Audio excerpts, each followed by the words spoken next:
The ZANU-PF annual conference held in Butare from October 13 to 18 marked a watershed moment in Zimbabwe politics. President Emmerson Mnangagwa secured a party resolution to extend his rule beyond the 2028 constitutional term limit to 2030.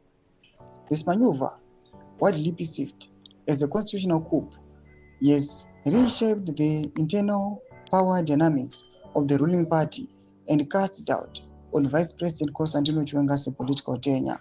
Sanabina mashoko kubuda panguva ino macritics achicriticize the move nezvakaitika pa the last week conference. Nobody subscribe or like on the bell icon.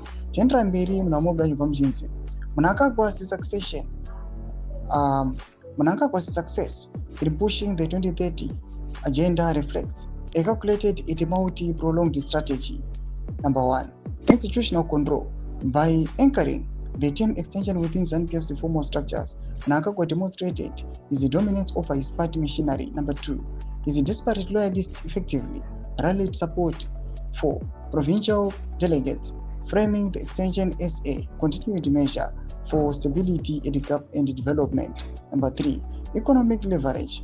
Backed by affluent business allies, Mnangagwa's campaign was well resourced, enabling him to outmaneuver General Chiwenga's faction, which lacked comparable financial muscle. Number 4, strategic reshuffles within the Zimbabwe Defense Forces weakened General Chiwenga's traditional power base, severing his deep institutional ties, reducing his leverage.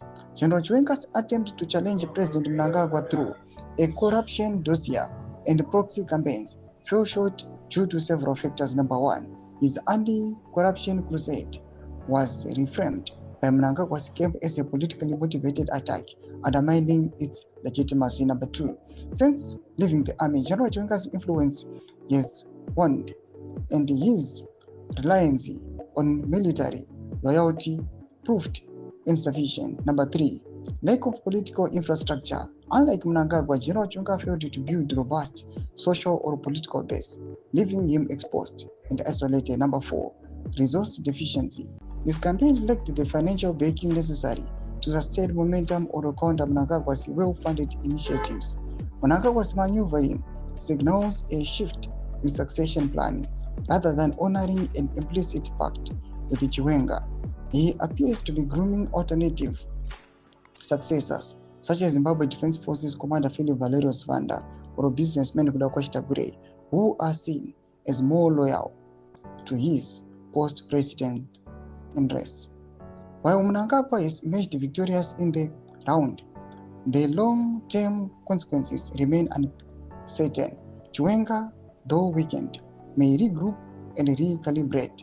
His next moves will depend on whether he can build a viable political coalition, secure resources, and redefine his strategy beyond military influence. The battle may be lost.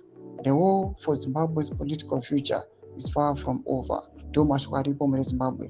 Ulize mafundo enyu motukulipa msoro pichitwa ichi. Pinagome section medu za mafundo enyu. So subscribe or like. Children turn on the bell icon.